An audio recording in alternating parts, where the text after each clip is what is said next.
So I'm back on the sunroof. Again, I'm determined to get it going.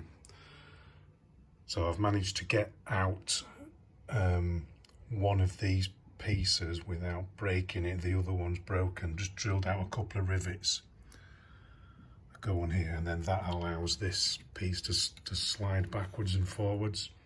Take off the circlip off there, and then the actual runner comes apart. So that's quite easy to take apart. The bit is this cable is seized in here. It's solid, it won't pull out. So what I'm doing is just got the multi-tool with a cutting disc on it, and I'm just going to go along and see if I can get most of it out that way without damaging these runners. These are available from Japan, the actual runners, if they do get damaged. But if I can get that cut all the way along there, then maybe able to get them out. Fingers crossed. So I've cut all the way along the cable with the Dremel, and now we've got the sliders going. So that will just pop out now.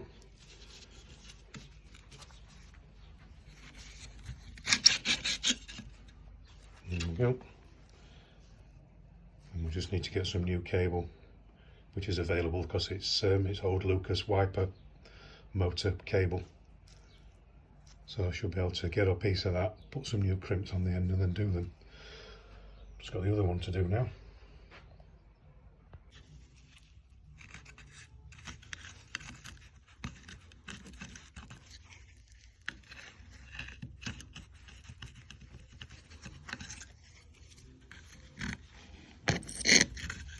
Right, cut and then scrape it out.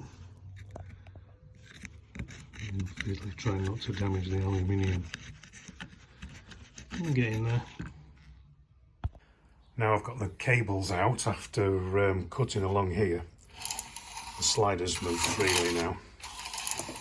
So it's a matter of renewing the cables. The cable holders have got the cable in there. There was a crimp on the end of there, which I've just ground off with the Dremel.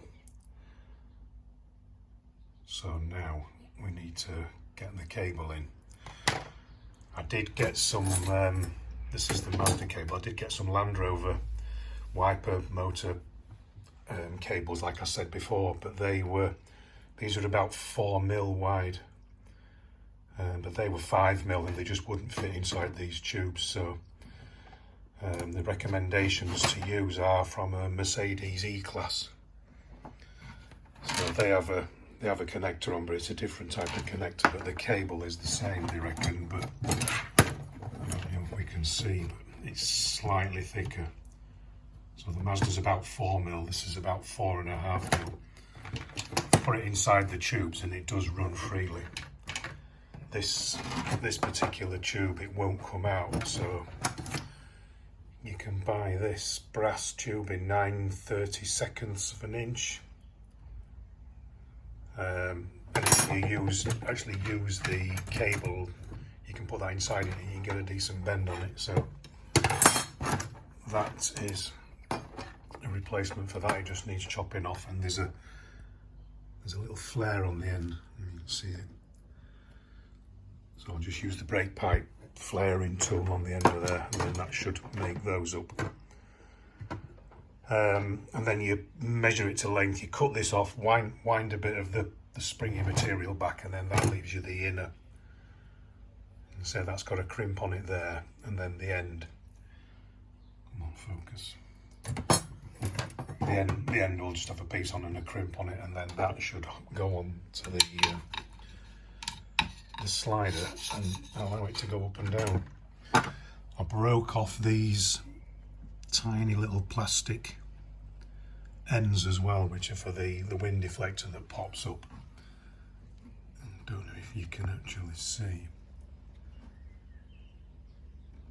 but I've managed to make some new pieces up by, well, it's JB Weld actually, and JB Weld, and just ground it to shape and riveted them back on, but they look okay. So hopefully that one just needs a little bit more sanding. But yeah, they should work as well. And there's one more piece that's broken. This backstop is a good one here, but the backstop on the other side is snapped off.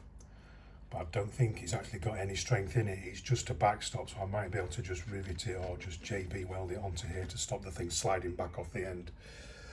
But yeah, let's carry on.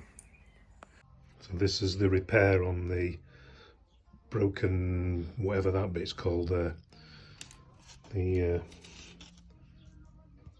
new cables are in, they're fine. They're fastened onto this piece, which has got two crimps on, one there and one there, which holds the cable in here. And then it just goes backwards and forwards with it. But this piece had snapped there. You can see the crack on it. Now it's just held in. There's a rivet goes in that hole there, and there's a rivet goes in the back, which is holding that in. So there's no real strength in it as such, side to side. So I've just used epoxy and just put it in across there. I've roughed up that edge of that aluminium and epoxied that around there. And I think that's like the backstop there, and that's a little flip up piece that allows it to go up. The other side is okay. Again, just a little rivet to hold it in. I don't know how much strength it needs, but yeah, that's just a record of that in case it snaps in the future. The last success was short-lived. The cable just pulled out of the rider again, so they both came out. So I did the woohoo all working, but this didn't last 2 minutes. The crimps I used was I just took the plastic off these and just used the inner copper. I think it's copper tinned. I just put that over and squeezed it on, but that didn't work. So I've tried a new bodge, trying to find something to use. So I've got a pop rivet and just knocked off the cap and then saw the end off it, and then that gives us a nice aluminium piece. So then we can just stick that on. If I can get it on with my left hand. Nope. Sorry. Yeah, just stick that over there, push it up tight, and then squeeze it on with a vice grip. That looks like it's going to hold it there. So this is the new cable, the old rider, the carrier that's fitted in this one that I've just rebuilt back. It had some damage. I think I've got a photo that I'll stick up, but this was damaged just here. So this was pulling into it, so there's a bit of JB on there, and this peg that sticks out, that was JB'd as well. So let's rebuild that up and see how it goes. All rebuilt, ready to go back in the car. So we've got the wind deflector. These broke, these little plastic bits, but that's popping up and down nicely now. Same on that side. Yeah, same there, plastic, JB welded. This backstop on this side is fixed with araldite. It's a lot neater in there. The red is just grease, not blood and sweat. I've got some new tubes made, both sides, new tubes, because the cables wouldn't run inside the old ones very freely. It's still quite sticky, but it's better than it was. You can see the cables in the track in there. Track's greased. This is the bit that the actual panel fits onto, which is, it's over there at the moment, it's just been painted. The motor's on. The motor is a stepper motor and it's got to be fitted in the right position. Otherwise, as I found out earlier, I just put it on and it went up to the back stops and it didn't stop. It just carried on winding and it pulled out the cables out of the crimps that I made. So I put the new crimps on. We've put the motor in the right place now. So when you press the motor, it goes up to the top, and then there's all sorts of little gearings in there which knows how far the sliders go. So when you first press the button, the thing tilts and then it slides backwards. So that's in the open position there now. You can see at a slight tilt. So that's about half open. So I suppose next stage is to get it back on the car.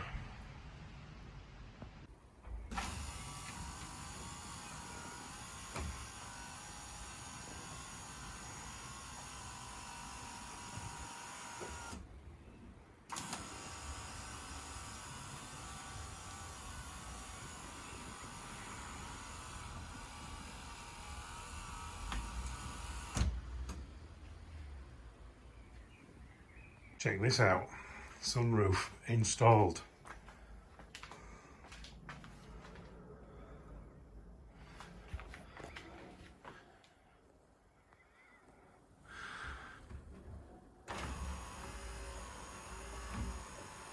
Wind deflector pops up.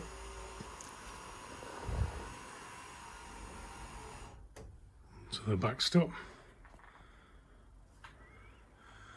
It's not a perfect fit. The paint on here still needs flattening back and redoing, but I want to go out in the car, so I've put the roof back on. And then reach inside, press the button. No automatics on here, it's off press and hold.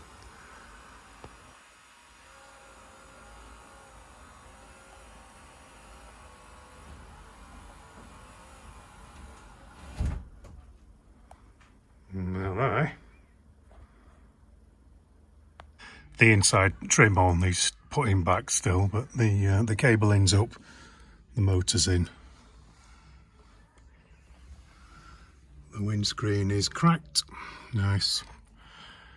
So I'm not fitting the interior trim until the windscreen's been fitted again next week. Yep, all tidy enough. No, radio fitted as well. As soon as I put the radio in and connected up the remote, surprise, surprise, this popped up out of the back. And then turn it off. I'm not seeing one of them for a lot of years.